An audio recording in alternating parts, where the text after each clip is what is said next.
Okay, well, good. Good evening, everyone. I'm Elyada. I'm the chair of the history department here at the Hebrew University.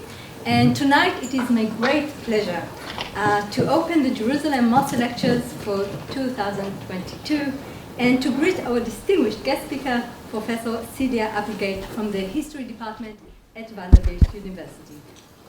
Before properly introducing Professor Applegate, I would like to say a few words on the Mosse program in history, which is a joint venture of the departments of history at the Hebrew University and at the University of Wisconsin-Madison. The program is named after the renowned historian George L. Mosse, who passed away in 1999, and served as history professor at both universities. He was a groundbreaking scholar of modern European history, and his highly influential publications covered topics ranging from nationalism, racism, cultural and intellectual history of fascism, through German Jewish cultural and social history, and to the history of sexuality and masculinity. The Mosse program facilitates a close and invaluable cooperation between the history departments in Madison and Jerusalem for more than 20 years now. At its core stands an exchange program between the two departments, especially for MA and PhD students, as well as generous scholarships for graduate students of history at both universities. It also supports publications, departmental activities, and international academic events like the one we are having here today. And I would like to take this opportunity and warmly thank the director of the program, Dr. Sky Donning, for his tireless efforts for the promotion of the program and its numerous activities, and especially for his deep commitment to the cooperation between Madison and Jerusalem. We extremely appreciate, really, all your hard work and are very happy to greet you here in Jerusalem. Thank you.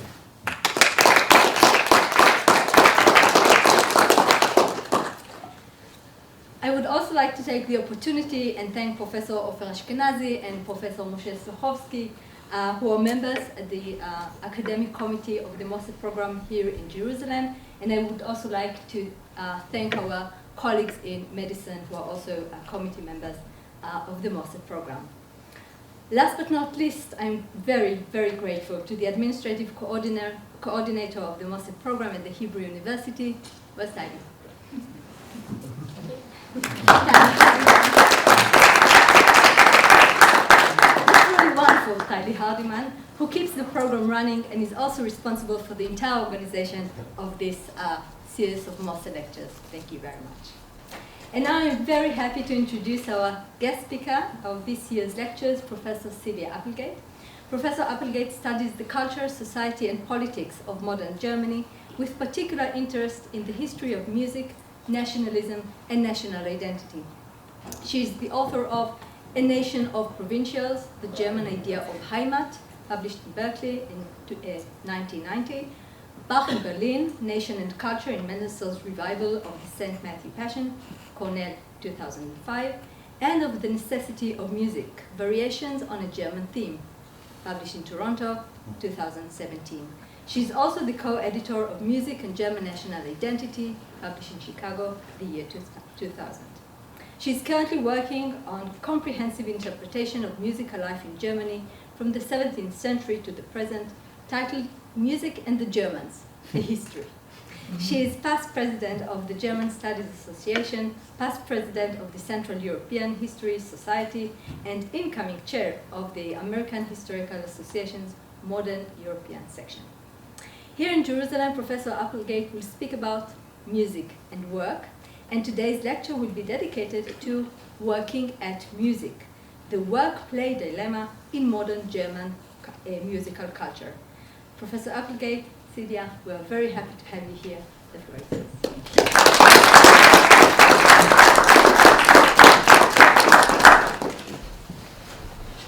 And I am very happy to be here, and so is my husband, David Blackburn, and we have been treated very, very nicely by all of you, and we want to thank you for that. I am honored to be here at Hebrew University in Jerusalem, and very grateful for the work of Ofer Ashkenazi, Tylee Hardeman in Jerusalem, and Skye Doney in Madison. These stewards of the Mosse lectures have done great work for many years, and we appreciate it very much.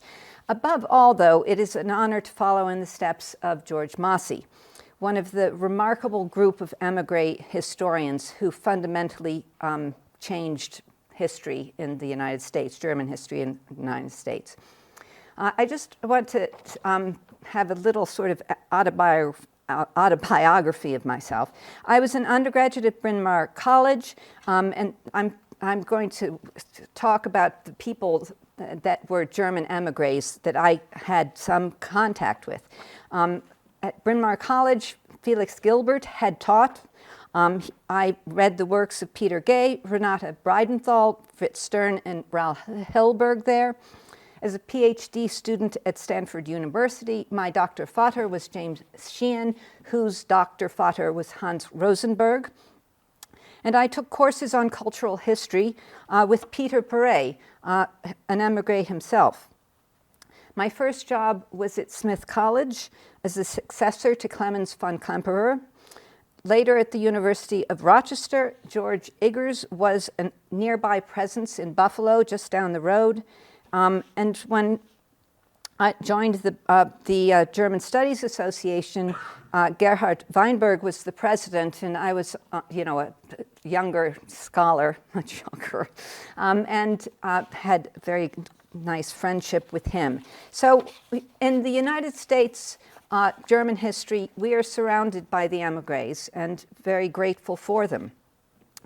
I regret that I never met George Mosse in person, although among all these German emigres that I've been talking about, his interests in nation and culture became my focus as a historian.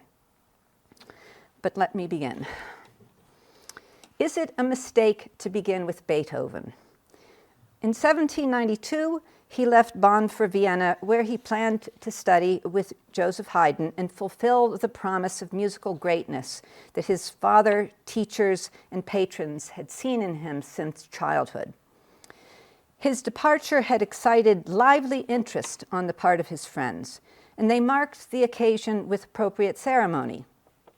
They prepared a friendship album with valedictory epigrams, poems, and sketches. Ferdinand Ernst von Waldstein-Wartenburg, the nobleman who had helped pay for his trip to Vienna, contributed what has become one of the most famous send-offs in the history of music. And that's what it is. I'll read it in English. Okay, he said, "You go now in fulfillment of long-denied wishes. Mozart's genius still mourns and weeps over the death of its pupil. It has found a refuge with the inexhaustible Haydn, but this provides insufficient exercise. It longs to be once again fully united with someone. Through your unremitting effort, you will receive Mozart's spirit from Haydn's hands." Rather than praising young Beethoven's promise or wishing him good luck, Waldstein exhorted him to work with words such as inexhaustible, exercise, and unremitting effort. It was a send-off saturated with the language of work. The title of this lecture series is Music and Work, and it is a contribution to the cultural history of music in several senses. The work of musicians in many roles, jobs, the work that music did in the general culture, the work of organizing music making, amateur and professional. Some of the things that I'll talk about might sound like leisure, but when art is concerned, there will always be work to be done. The dramatis personae are German, including Austro-Germans, working mostly in the 19th century, the long 19th century, with a few remarks about the 20th. Beethoven's Fifth Symphony elicited one of the most famous reviews in music. It was written by E.T.A. Hoffmann, who described the music drawing the listener into the realm of the infinite. infinite. His words established the powerful idea that music was a thing apart, disembodied, ineffable, transcendent, sacred. As Nietzsche said, a telephone from the beyond. He was mocking that conceit. Classical authors bore some responsibility for Hoffmann's interpretation. Traditions and types of musical knowledge, one after the other. The first one was metaphysical and scientific, concerning the nature of sound and the structure of the universe. This is Pythagoras, this is Musica Universalis, the harmony of the spheres, the silent movement of planets moving according to mathematical equations. This is the slide that I just showing up here. This was taken up in the 17th century by Athanasius Kircher, the man who knew everything.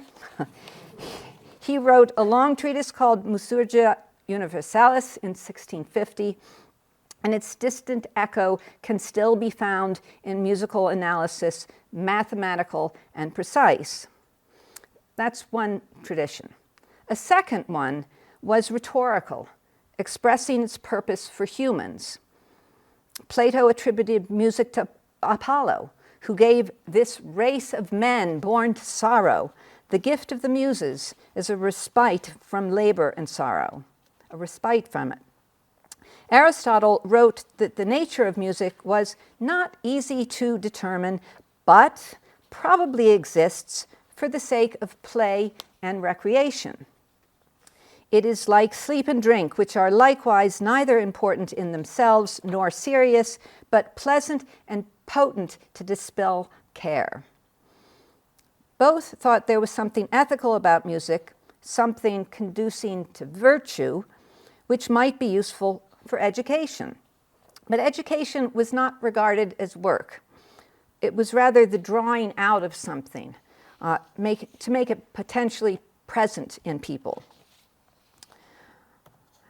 The Renaissance contributed more traditions, especially the rhetorical discourse, expanding it to ethics and emotions, a means to express, arouse, direct emotional responses in listeners. Music acted in the world just like speech in that case. This approach around 1700 in Germany was called the Affektenlehre, almost untranslatable, the doctrine of affects, a kind of rational sorting of emotions that certain musical keys would bring up and would be evoked in listeners. These ideas about what music was and what it did reached a kind of synthesis in the decades around 1800. The names of these writer-musicians may be familiar to you: Wackenroder and Tieck, the Schlegel brothers, Schleiermacher, Schelling, Goethe, and most influential, E.T.A. Hoffmann. They wrote about the emotions that music evoked, using words surrounded with a kind of nimbus of religious awe and spiritual awakening.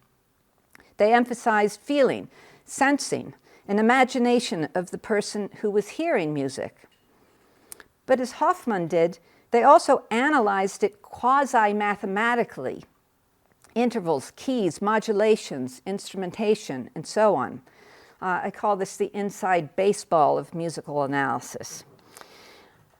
This cluster of attitudes goes by the term absolute music, in the sense that music was a thing in itself.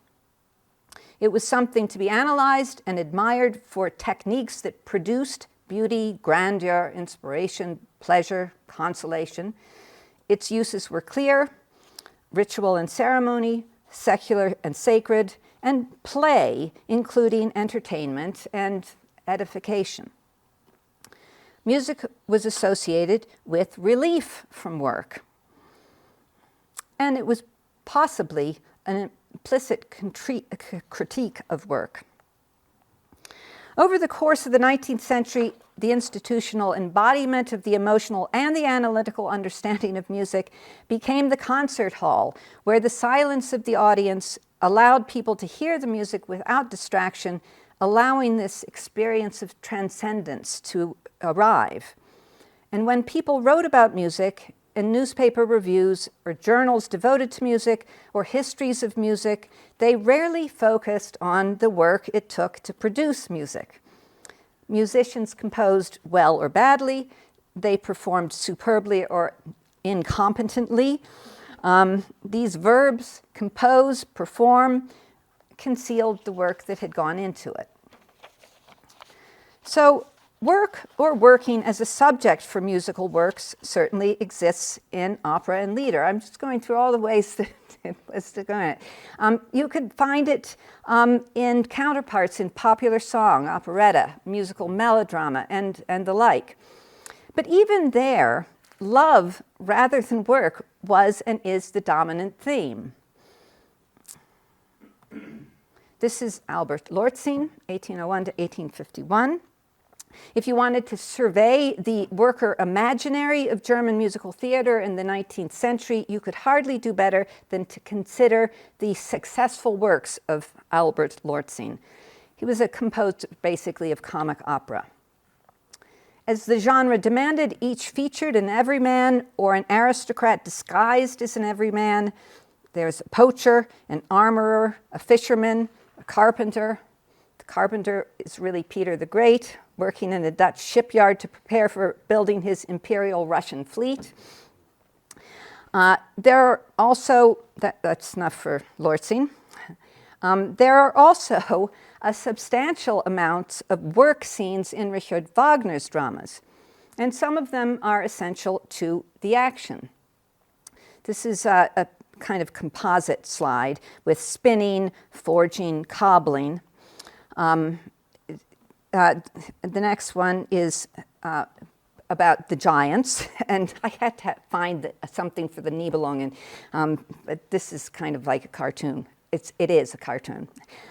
Others of these are more in manner of noises off, in the background or scene setting, the oppressed Nibelungen laboring away in their subterranean workshops, the giants building Valhalla off stage while the gods quarrel. What they all have in common is the deft way that Wagner uses his musical depiction of laboring and producing with that of emotion and spirit, feeling, intuiting, apprehending. Take again the spinning scene in The Flying Dutchman. It has this steady, cheerful rhythms and simple harmonic progressions of the women spinning, working, which is always interrupted by Senta's dreaming fantasies about a portrait in the room, which is the Flying Dutchman himself. You've seen opera. And her agitated fears. All this conveys that our interior lives are far less placid and regular than our workaday exterior ones, which are marked by rhythm and regular meter. Our interiors are made up of Wagner's notorious endless melody, agitated, uneven. Hans Sachs, the other person on this slide, in Act 2 of The Mastersingers of Nuremberg, hammers away at his cobbler's bench, ruining the serenade of Beckmesser, the unworthy suitor of Eva. Wagner heightens the contrast in the case of cobbler versus serenader in order to reverse its meanings. The cobbler's rhythmic blows are the true love song. But a second aspect of his settings of work, more relevant to my concerns, is his ability to highlight some essential congruence between music and work. In the context of the operas themselves, we might call this natural supernaturalism, in the sense M.H. Abrams meant. The composer fills work with spiritual and world-illuminating content. And the poet, Wagner himself, often did this for nature, such as Siegfried forging his sword. It's not so much work, it is channeling the energy of nature into the works of man. And I'd be remiss not to mention the most famous music to accompany a group of people, the Valkyries commuting to their place of work. I don't want to take the time. I know you all da-da-da-da thing. Okay. So that's it for Wagner, basically.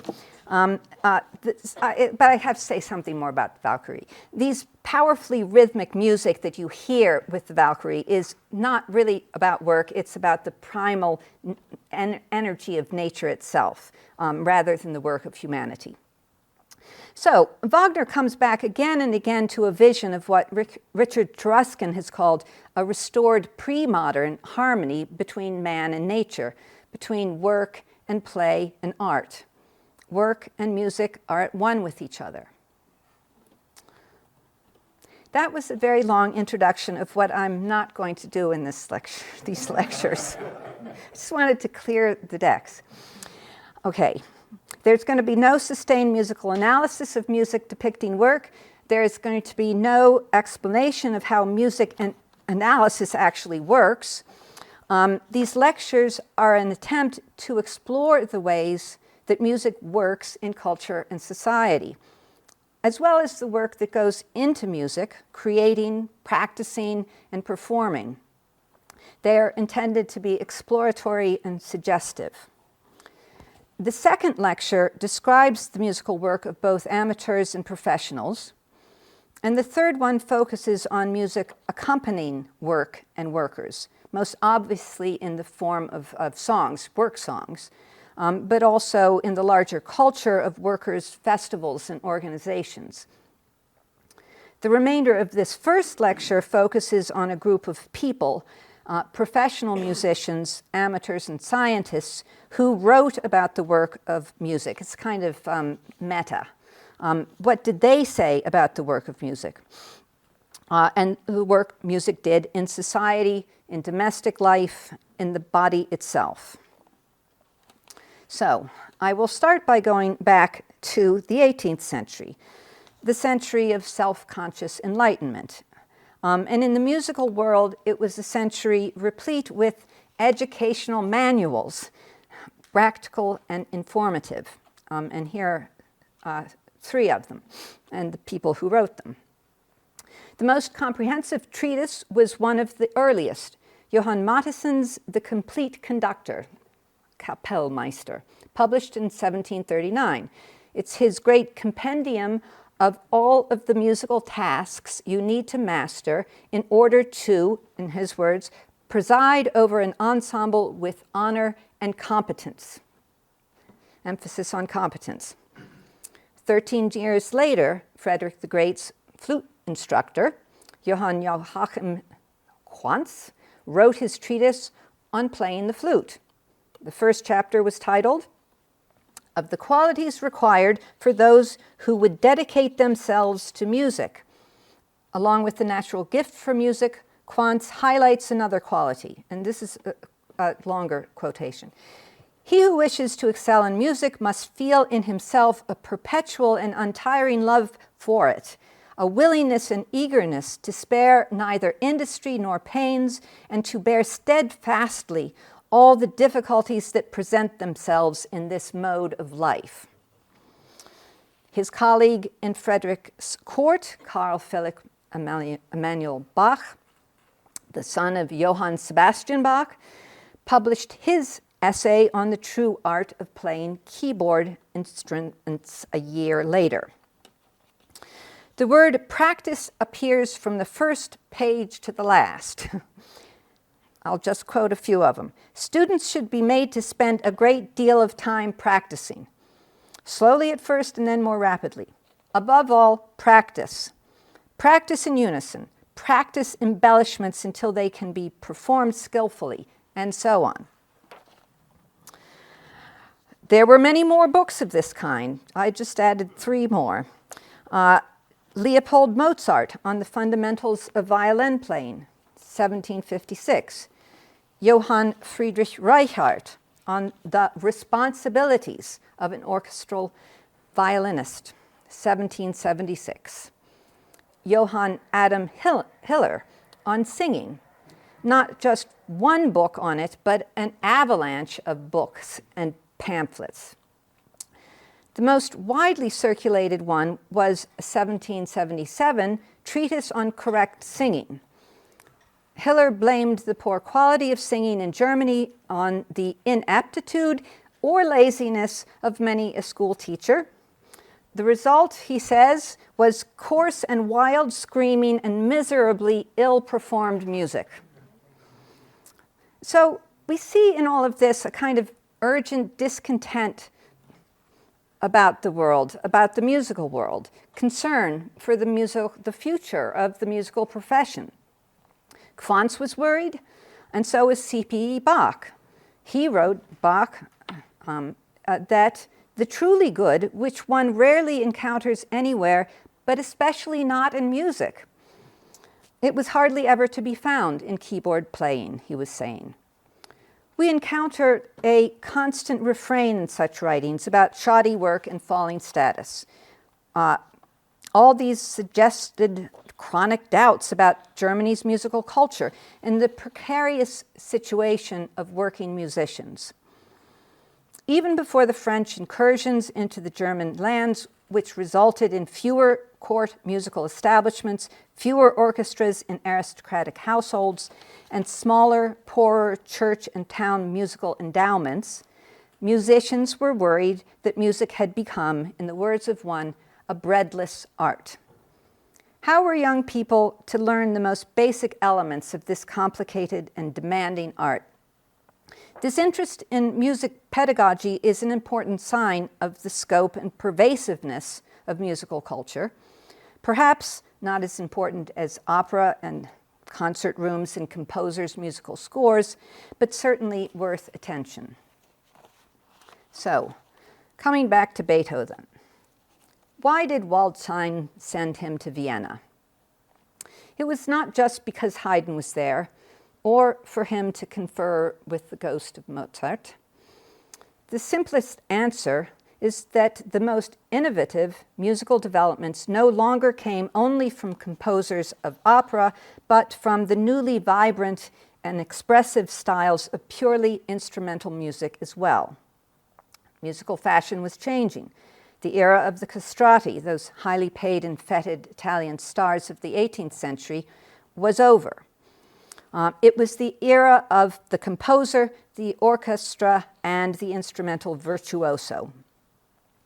Reinhard Koselleck called the decades around 1800 the Sattelzeit, a time of extended transition into modernity in which the most basic concepts of political and social life changed, significance. The aspects of economic and cultural transactions also developed in new directions.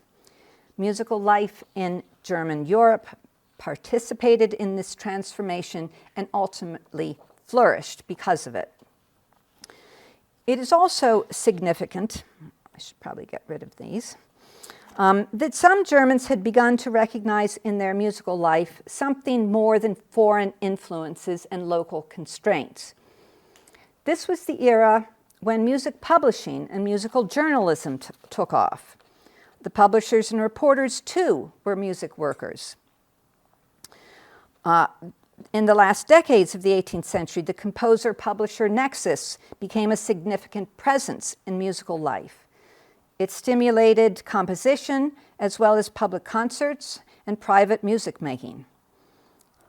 Most of the major German music publishing houses of the 19th century, Breitkopf and Hertel, Simrock, Schott, were founded around 1800. This was also the founding era of German musical journalism, which we mostly overlook. I mean, except if you're, trying to find out what's happening. But writers now began to emphasize the German character of certain music, as well as its contribution to national culture.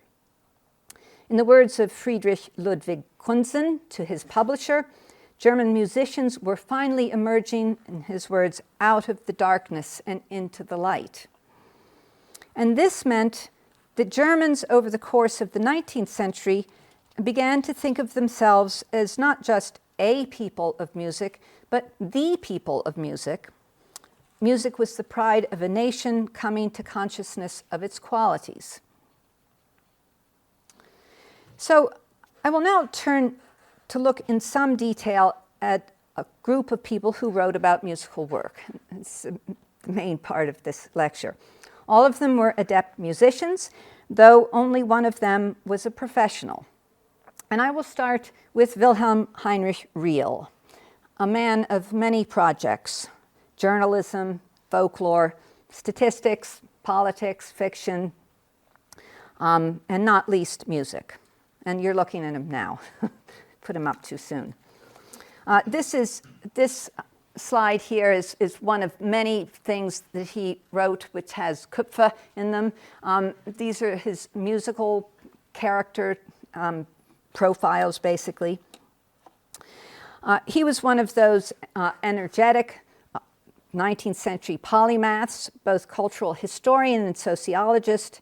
He was both an enthusiastic musical amateur, he was a violinist, and author of many novellas on musical themes, as well as several long essays, 3 books worth, on music history, aesthetics, and criticism. In the case of Wagner, it was criticism in both its senses. He hated him. His best-known work was a wide-ranging survey of German life and mores, translated into English by no less a person than George Eliot as The Natural History of the German People. The book described people and landscape, bourgeois society, the family. It was followed by collections of his occasional writings about German men, including musicians, called Cultural Studies, and character profiles, as well as musical character profiles. His mode was lamentation, mostly about the decline of German solidarity and German society. The enemies of solidarity were many: industrialists, liberal politicians, socialists, and Jews. The animus was one of the only few attitudes he shared with Wagner.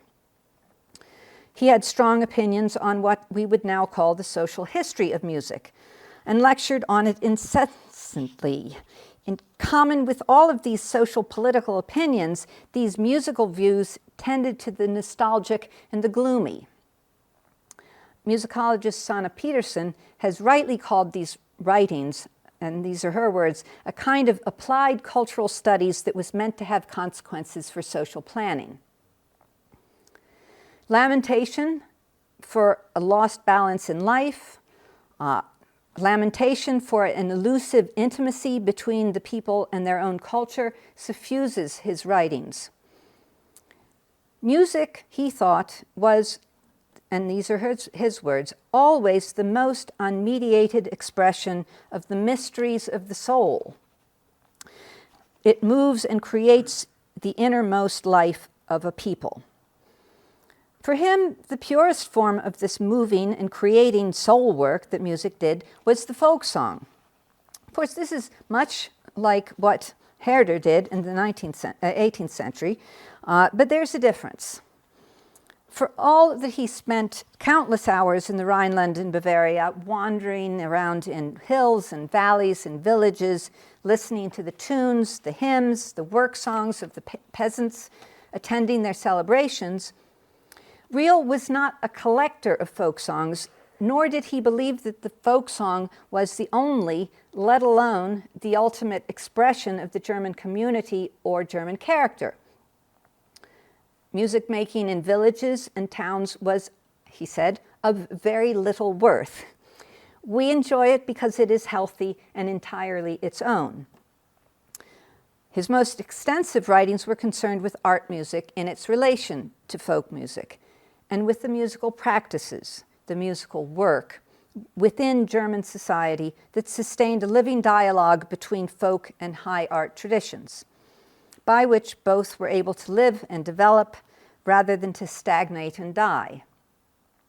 He believed that the richest periods of music were those in which the art music drew on folk melody and the greatest composers had the most intimate connection with people and their songs.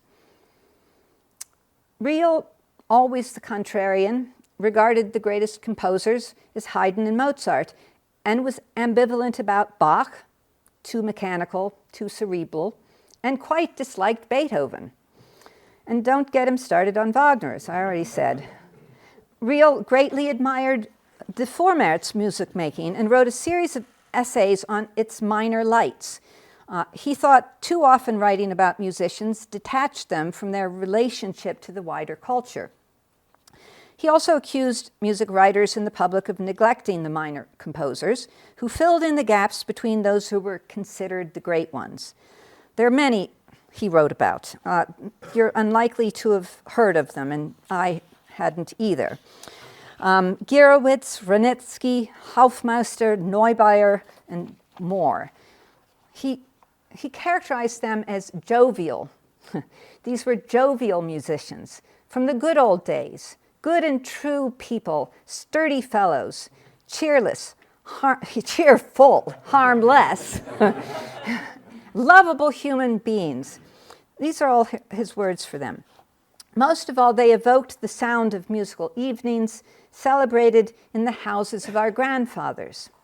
Amateur string quartets sawed away merrily, playing trios and sonatas, and his quotation, drank the mild wine of Hausmusik to refresh and stimulate their spirits. This too was music at work, the work of sustaining community, Gemeinschaft, in an increasingly hostile world. Riel never missed a chance to compare his musical upbringing in a small-town household to a music scene dominated by concert halls, opera houses, prima donnas, virtuosos, and prancing maestros. He lamented the growing chasm between the people's simple music and the compositions of modern composers. That mild wine of Hausmusik had been replaced by brandy and salon music. Stupefying, feverishly exciting. This was the dark side of how music could work in society, corrupting it. In Riel's view, Wagner's Bayreuth had nothing to offer but artificial music, artificial drama, and artificial Germanden. Everything that had gone wrong in German musical culture. The work of Wagner and his followers was shoddy work. It was inauthentic. It was effects without causes, to use the infamous phrase that Wagner himself had used to apply to Giacomo Meyerbeer in his screed, Das Judentum in der Musik. So Riel is turning it back on Wagner himself, effects without causes. As I said earlier, Riel didn't like Beethoven either for a different reason. He thought his compositions had become too difficult for ordinary music lovers to play. It's a kind of eccentric gauge of music, but true to his sense that learning music should be accessible to anyone who put in the effort. The work of music began in the household, not in a rehearsal hall. It was an aspect of German work, about which he had written a lot. Work, German work, was a key category for him. Let me quote him. "The burgher in his community doing his work is a man in full and does honor to society, the nation, and mankind." This applied to music making as well. The cities might have more polished, more sophisticated musicians, but greater than city musicians were the village musicians who plow on the working days and fiddle on Sundays. Here was a full-throated defense of rendering the work of music making available to everyone, and the more accessible the art music, the more available for performance, and not just for listening, the more it could work to the moral and cultural strengthening of the community. Good music grew out of society, and good music gave back to society some of its vitality and purpose. Something as simple as a tune to whistle on the street, maybe a folk melody, made its way into a Haydn symphony. That's why he liked Haydn so much. There it changed, not beyond recognition, and surfaced yet again in a street song or just a whistled fragment on the street. This was community made audible and the social fabric strengthened and renewed, all the work of music. And the reason Riel wrote about minor and forgotten musicians, if you were wondering about that, was because they did the real work of building a community sustained by music. both at local and national levels. Not everyone agreed with him. The leading Viennese music critic, Eduard Hanslick, criticized Real for putting the cultural aspects of music above the musical ones. But that, of course, was what Real was trying to do. So that's the end of Real. I'm going to now turn to the arrival of industrial modernity, which brought into play a new kind of engagement with music within the disciplines of the sciences of state, economy, and society, the sciences of nature, the sciences of culture, Kulturwissenschaft and Musikwissenschaft. In all these disciplines, we find 19th century, I should get rid of Real. He's coming up next. We find music significance, and basically it's about how music stimulates the brain. Historians of science and technology have taken the lead in explaining this. These physiological investigators took for granted the importance of music in society and were not seeking to uncover how composers composed or how musicians performed. What they were interested in was the human brain, how it received and perceived them, how music worked in and on the brain, and by a leap of extension in the societies that these brains inhabited. The key figure is Helmholtz, Hermann Helmholtz, the author of a long, very technical scientific treatise called On the Sensations of Tone, first published in 1862. In it, he made a very bold claim that science could endeavor to discover the motors, whether psychological or technical, which have been at work in this artistic process, listening. He called this science psychophysics. Its goal was to understand how the brain understood sensations originating outside of the body. Sound, sights, smells, and so on. Psychophysics flourished between 1860 and 1890, somewhat. The new discipline centered on humans, and it was developed by German scientists measuring sounds in laboratories. They investigated the nature of sound waves, the physiology of the ear, the perception of pitch differences, the perception of sound. In other words, a wholly new way to describe how music worked and the work our human physiology does to understand and make music. Luckily for us, in 1857, Helmholtz gave a public lecture about his new science in Bonn University to a general audience like ourselves. His subject was the physiological causes of harmony in music. In other words, he was going beyond the physics of harmony, which had been present in Western culture since Pythagoras. For an audience of lay people interested in music, it was impressively, stringently technical. He began with their native son, Beethoven, the mightiest among the heroes of harmony, he called him, and promised that he would explain what physics and physiology have to say regarding the most cherished art of the Rhineland, music and musical relations. He told them that the field of psychophysics studied the relations between physical stimuli and the sensations and perceptions they produced. But music itself, he said, had not been submitted to investigation, even though poetry, painting, and sculpture had been. The latter borrowed their material from the visible world, and that made it possible to check their correctness and truth to nature. Not so for music.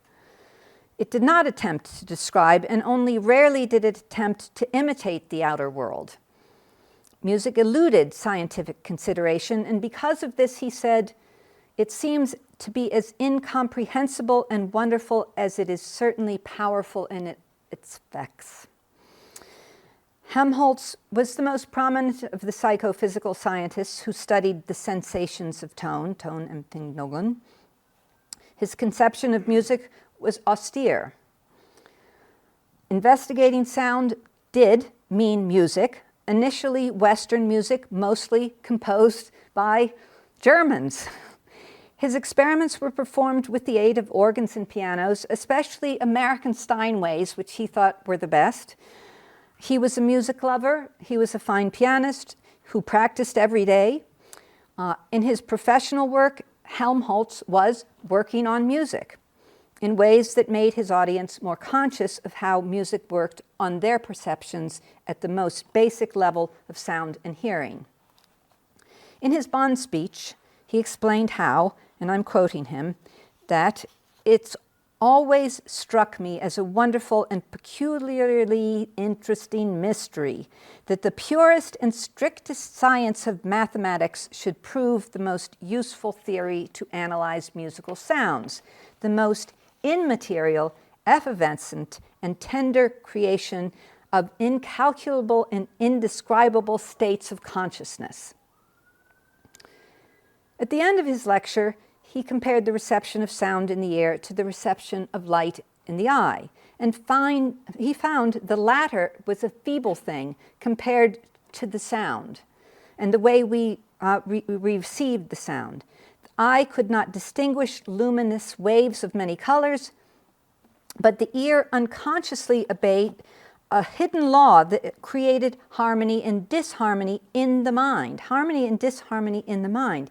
In his words, he said, music was an image of our perpetually streaming thoughts and moods, now gently gliding, now gracefully leaping, now violently stirred, penetrated or laboriously contending with the natural expression of passion.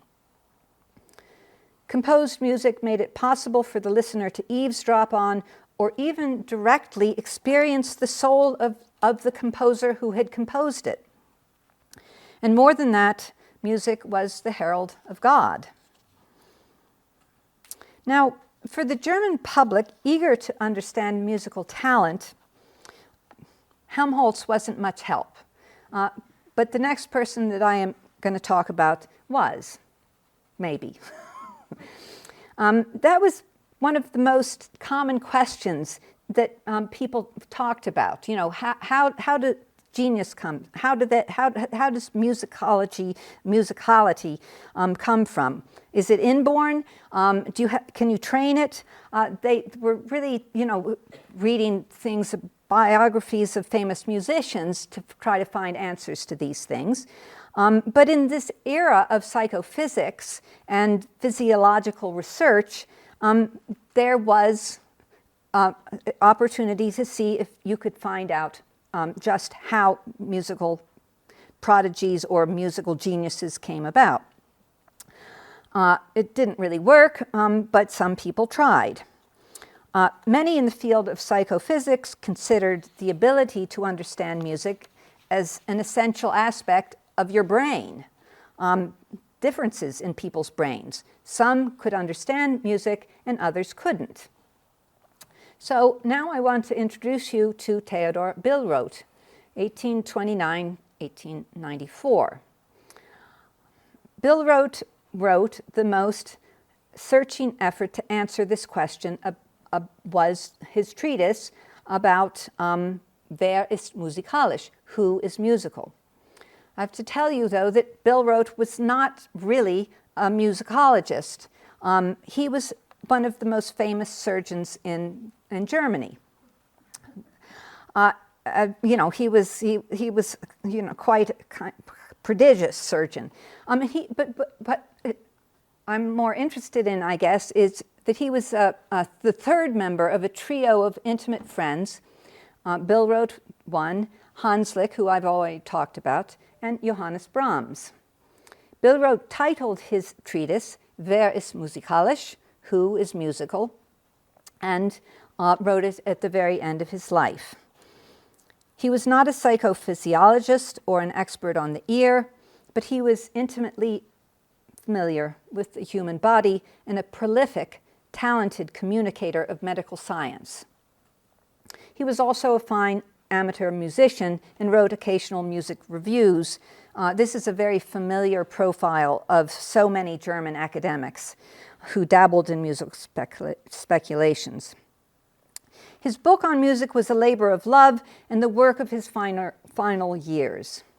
He finished it only days before he died in 1894. Edward Hanslick published it and described it as a work that will shake up our illusions about what it was to be musical by exploring, in his words, the mysterious border area where musical effects meet our nervous system. In other words, how music works in our bodies. Bill regarded this term musical, when applied to a person, extraordinarily complicated. He began with rhythm, then moved through the human capacity to hear different pitches and characteristics of sounds, to the emergence of music from this capacity, music's effect on people, its many connections to the other arts, the senses, their variations, their various importance in many, interdisciplinary arts, and finally, a chapter that answered the question of the book, who is musical? I'm only going to talk about the chapter on rhythm. It's the most important one. Rhythm was, for him, the most essential element. I mean, you can't be musical if you don't have rhythm. He said it was closely bound up with our organism as a whole. It's the most fundamental aspect of how our bodies make music. He described a time that he had visited the island of Capri and watched 3 pairs of dancers performing the tarantella, accompanied only by an old Neapolitan playing a tambourine. There were no instruments, there was no singing, there was no melody. He reported that the sound produced by the tambourine was the only music, and yet it was music, as was the marching of soldiers with fife and drum. Barely a melody, but music nevertheless. The movement of the body produced rhythm, and rhythm produced a kind of music. Rhythmic movement was among the most important, most necessary aspects of our bodies. Even our inbuilt, unconscious bodily rhythms, quoting him, had an immense importance for our entire social life and culture, ethical culture, to the point that they seem a fundamental law of nature for all organized matter. His terms for this phenomenon were Mitbewegung and Mitempfindung, moving together and feeling together, a phenomenon and a process that were psychophysical in nature. They were the foundations of society, of customs, of mores, and the basic material of our selfhood. Some people would never become musical because they had no inborn feeling for rhythm. I mean, that's very sad, actually.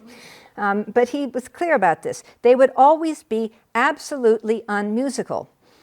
If one can't understand the rhythmic structure of music, a song, a piano piece, a symphony, one will never understand music. It's the first condition of grasping music. That's his term. They might enjoy music, but they could never make it. Rhythm also accounted for the longevity of simple music that had survived into the present in dance music, walking songs, yodeling, ballads. The melody and words changed, but the rhythm remained. Sometimes slow, sometimes fast, but always the foundation of musical culture. Bill observed that the great composers of the Baroque period, Handel, Bach, Scarlatti, all created music with, in his words, a sharply pronounced energy and colossal richness of rhythmic invention, compared to their somewhat alien melodies and superficial harmonics. You don't need that as much as you need the rhythm. That was what made them great musicians. And by extension, anyone who could find joy in playing with rhythm would have to be described as musical. In the conclusion of the book, 2 days before his death, he identified 3 partly innate, partly acquired qualities in a person that are necessary to develop one's musical potential: a good memory for rhythmic forms, an enjoyment of the play of ideas, and joy in the expansion of one's imagination and one's memory for music, joy in overcoming difficulties, joy in the work of music. And now I'll end with a sort of 20th century person. We're very close to that with Billroth. And this man is Paul Becker, certainly the most important commentator on music and society in early 20th century Germany, and the first to write extensively and systematically about the organization of Germany's musical world. He was born in 1882 in Berlin. He trained as a violinist. He worked as a freelancer in Berlin and then as a conductor in a provincial orchestra. In 1905, he began writing music reviews as well as essays, short biographies of obscure composers. Many of my people write biographies of obscure composers. And then a very long one of Beethoven. That book led to his becoming the chief music critic of the Frankfurter Zeitung. He was judicious as well as brilliant in this influential position, becoming the most astute and comprehensive writer about the musical life of Germany. One of his earliest long-form music writings was also one of his most original contributions to understanding Germany's musical landscape, Das Deutsche Musikleben. He wrote it in 1916 after he had been in World War I, but he was out of it then, and regarded it, this book, The German Music Life, as a sort of prolegomena to the things that he would write later. He said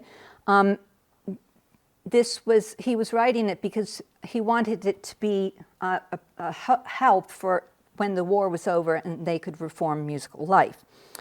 The war had given him, he said, his detachment from everyday business to look at German musical life from a distance, seeing its strengths and its weaknesses. He called his method sociological aesthetics.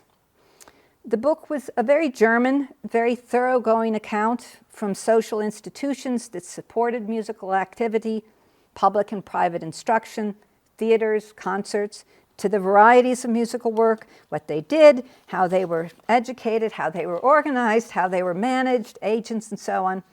And in the final section, the essential role of music criticism in the widest possible definition of that. He ended with musings on the phenomenology of music, an art that only exists in time and it exerts its full effect only in its time.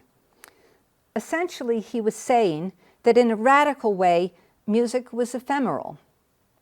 This seems a startling conclusion for a musician who has known the whole history of music and has told us in this long book about all the places that you can hear music and so on.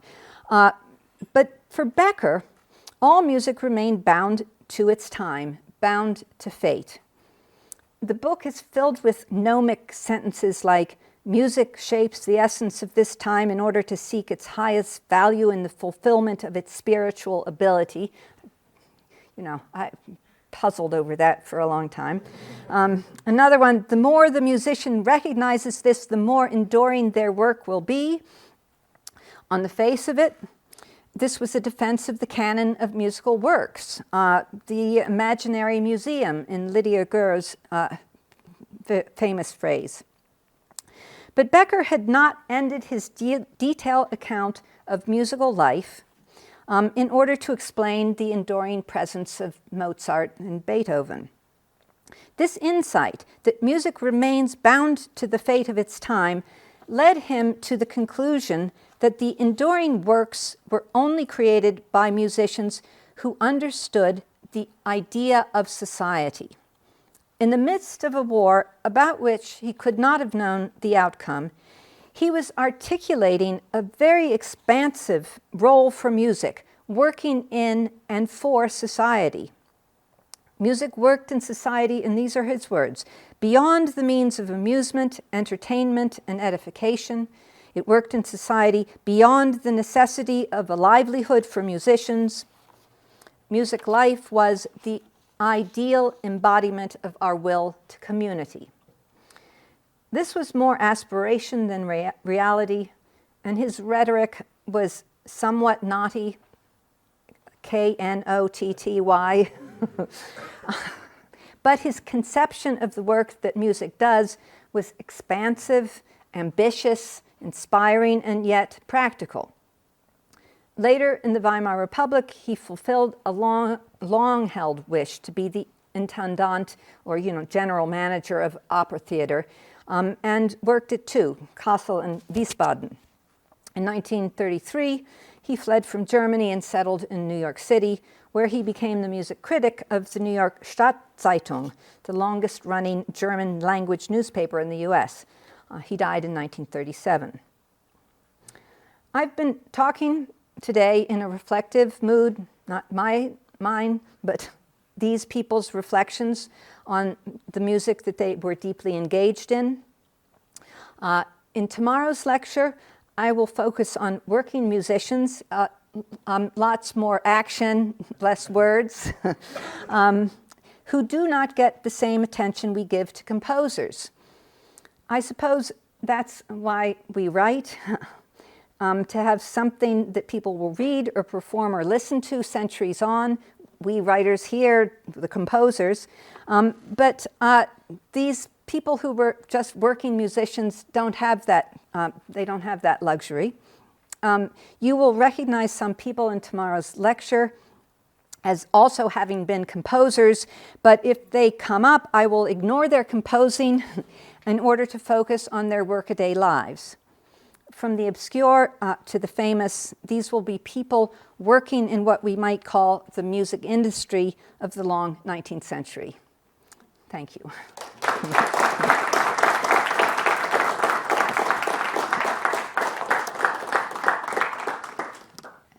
Thank you very much. Yeah. It was fascinating, and I think we have time for a few questions, so I would like to open the floor, and please feel free.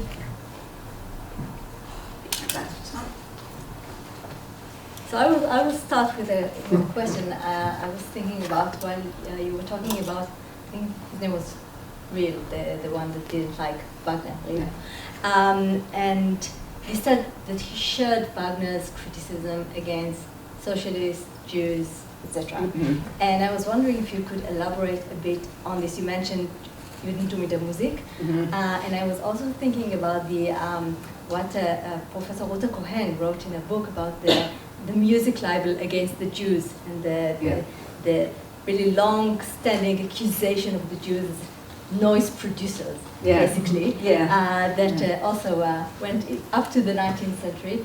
Yeah. So where does Riel and perhaps other people who wrote about music in the community and the place mm-hmm. of music in society and this notion of Gemeinschaft, yes. and the music as building a Gemeinschaft, how did they reflect on German Jewish composers in the 18th, 19th century? Well, he already, yes, that's a very good question. And like Wagner, he didn't like Mendelssohn, or, he had more time for Mendelssohn, actually, because he thought he was writing things that people could play, but not very much of it. But he was just an anti-Semite. I mean, as so many of these people were. And so he didn't really write about them. He has very nasty things to say at some points in all of these things. But I would say in regard to music and musicians who were Jewish, composers or performers or anything, he ignored them. They had no place in his, if he had written something called Das Deutsche Musikleben, they had no part in it. They were not anything he wanted to write about. Because he's definitely a curmudgeon and is critical of very many things, but I think his mode of writing was to say what he liked and what things should be, and make the kind of case that all of these other things are bad. And he sometimes says it explicitly, but he doesn't really talk that much about it. He just goes on and on and on, you know, in the natural history of Germany and so on, about what a healthy society should look like. And he is, you know, always comparing it to cities and where Jews live. So it's, I guess it's, he says enough that you know what he means, but he's just not even going to be bothered to talk about it.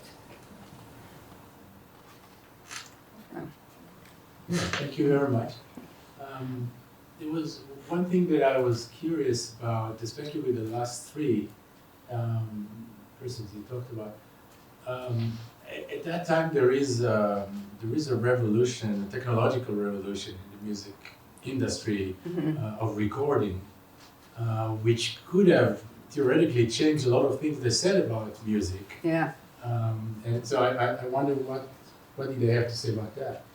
Yeah, I don't know what Helmholtz would have said. Well, when did he die? I should look this up for.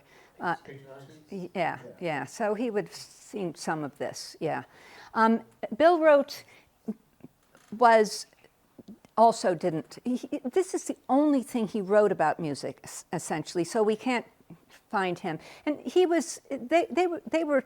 You know, the things that he wanted to do was amateur things. He was a very good amateur, but he wanted to listen. So you won't find anything. I think the only thing that he wrote about music was this. But Becker has a lot to say about the recording industry. So, and he was aware of it. You know, one of the things that I'm writing about in this big book is all of these.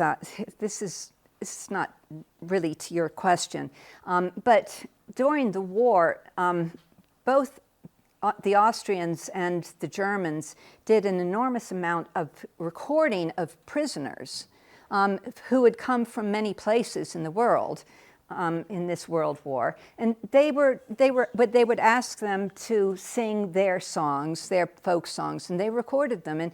And they went into there's enormous. Apparently, I should try to get there sometime. There's an enormous phonograph archive both in Vienna, and I'm not sure where it is. I think it's in Frankfurt, but the Austrians were most engaged with this, especially because they were thinking of their, Austro-Hungarian Empire kind of things.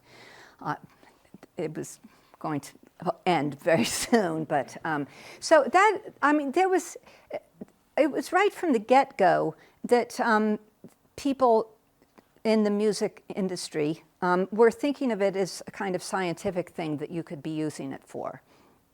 And there's, the first things that were broadcasted over radio were also pretty serious, and then it got more. But they were really onto it, and I'm going to talk.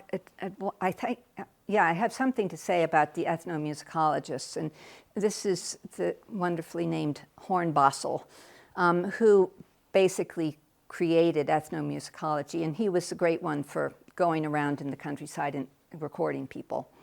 So it becomes, if there's a recording industry, this is for people to have at home, but the serious musicians really wanted it as a kind of way to find how music worked too, and how other music works. Thank you. Yeah. Thank you so much for your talk.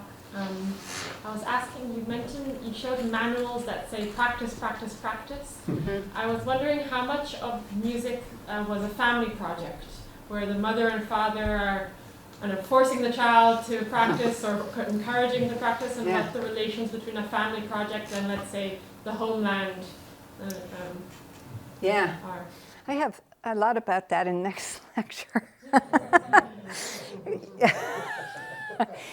But it's it's actually more about the 19th century. But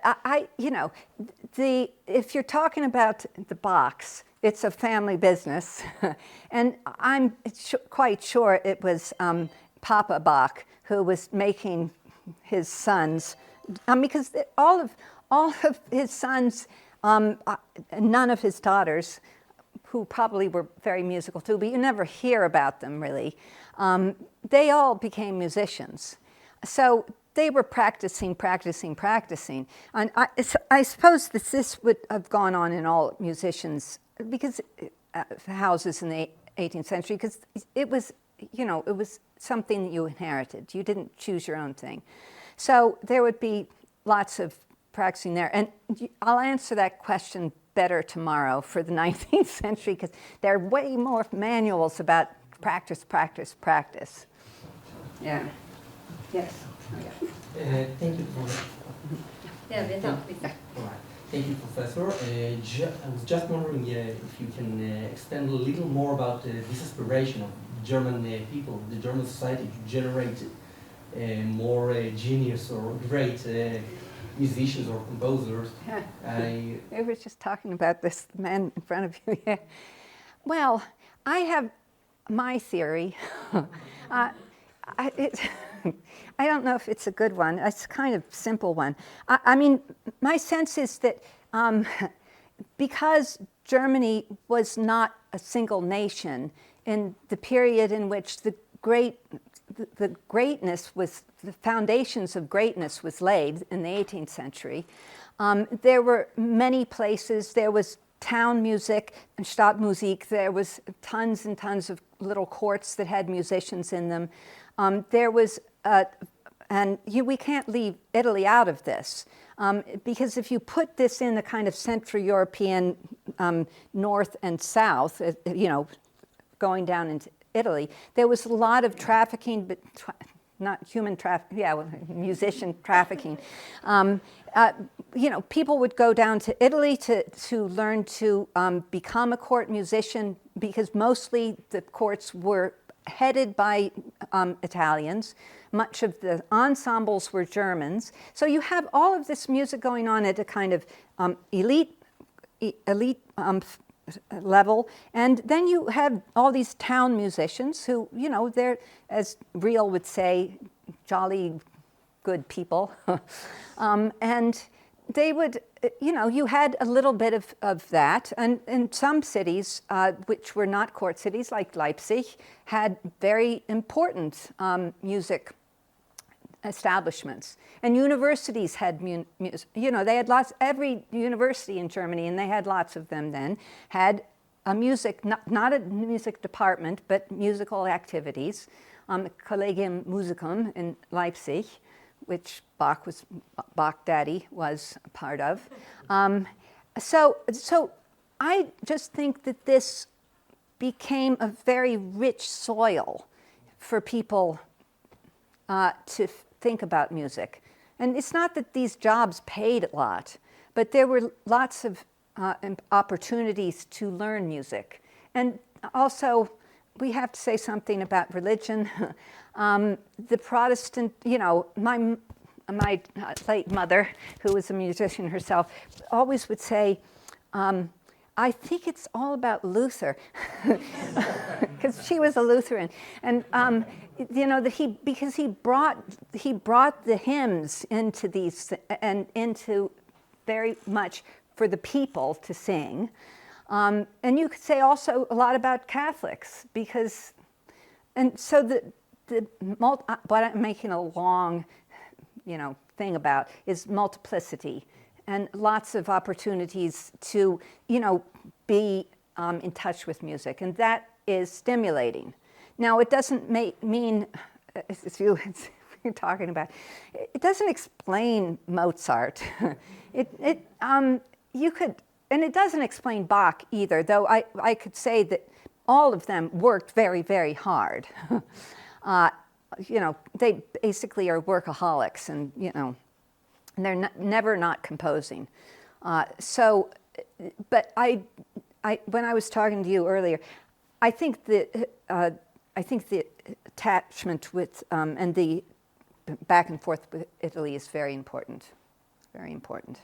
Though I must say that the practice is very Protestant. Yes, yes, and that's what she told us, her children, to do. Yes. Okay, we have Dror, and then we have Thomas and okay. So In a way, the way the story of music is told by figures is very much the genius history of music. There are figures like Mozart, Bach, and Beethoven, and singular moments like this. So I was thinking, how would the story of music be told differently than the story of visual art, say? And there are different ways in which this can be done. One of the key ones, I think, is that music also has a very strong collective enterprise. When you talk about work, this is collective work. This is more like a whole crew of a ship. Yeah. When you do an opera, when you do an orchestra, when you do a symphony. And that part, right, in the what is that called, psychophysics? Oh, right, yes. sort of Yeah. disappears, right? And Yeah. in the way in which music, the Gemeinschaft that you were talking about, and I think Becker goes there to a certain degree, when actually this is the work of a collective, and it's not, and every part is a cog in something much bigger. And I think also that's where God comes in. Yeah, that's right. And, you know, there was, in the 19th century, there was a lot of attention to virtuosos who would, you know, go around doing, but it's not, that was not the most important part of the 19th century music scene, and likewise in the earlier times. And yes, and religion does have a lot because this, well, the psychophysics people didn't go as far as we would today in science, but there, you know, there's a lot of kind of, I've not read it, of finding that if people sing together, they bond. And, you know, you can feel this if you've ever been in a chorus or a, you know, that kind of thing. So there's something that is going on, and it is a way to, especially in small towns, to have a kind of pull them together. And also they're listening, in the early modern period, they're listening to lots of music that is just functional. Trumpets at the time of, you find the time when bells are ringing, and all those kind of noises are part of the landscape, but that would be true in France and England too. So you can't say that that's a particular thing of Germany. Thank you. Thank you very much. So I was wondering, the whole, these attempts to explain music and its function and its usefulness or its uses, how it fitted in with the context of, which has a lot to do with Paul's question, of the attempts to constantly mystify music and musical genius. Yeah, that's right. Yeah. Well, you could say it's professional. You know, it's that's the way that you could market it. But I don't want to be that cynical. The fact is that these people did do wonderful, wonderful things, and it's not just the Germans. You know, and as I said, you can't explain things like people like Bach, and you can't explain Mozart, but you can exploit them. and if I don't know if this is answering your question, but once you have that, and they weren't actually neglected in their time when they were alive. People knew that Mozart was a genius, and Haydn had a very fine career where he was much feted in London as well as in Central Europe. Mozart was not treated very well, but that's you can explain that by court culture and so on. But they knew that they had really, really good people. And then Beethoven sort of broke the form, and he was able to be recognized as somebody very special. And if you want to carry it forward into print culture, people started writing about it. I mean, I said very little about musical journalism, but I think it's crucial. And Germany, if you look in Grove music, which is the great music encyclopedia in the English language, there is a entry for music journalism, and they have a list, a chronological list from the beginning of it to present day, and for the entire 18th century, it's Germans. It's Germans writing this, and there's maybe one or two in England, one or two in France.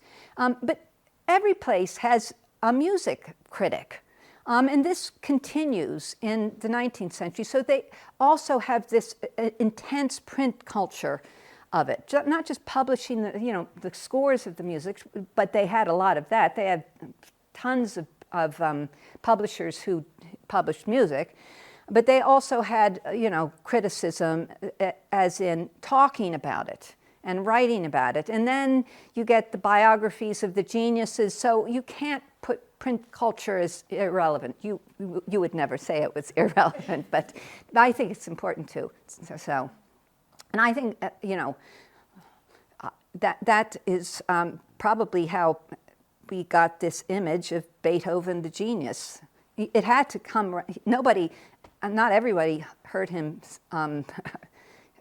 play, but they saw his composition. They heard them in symphony orchestras, and they also read about how this was really good.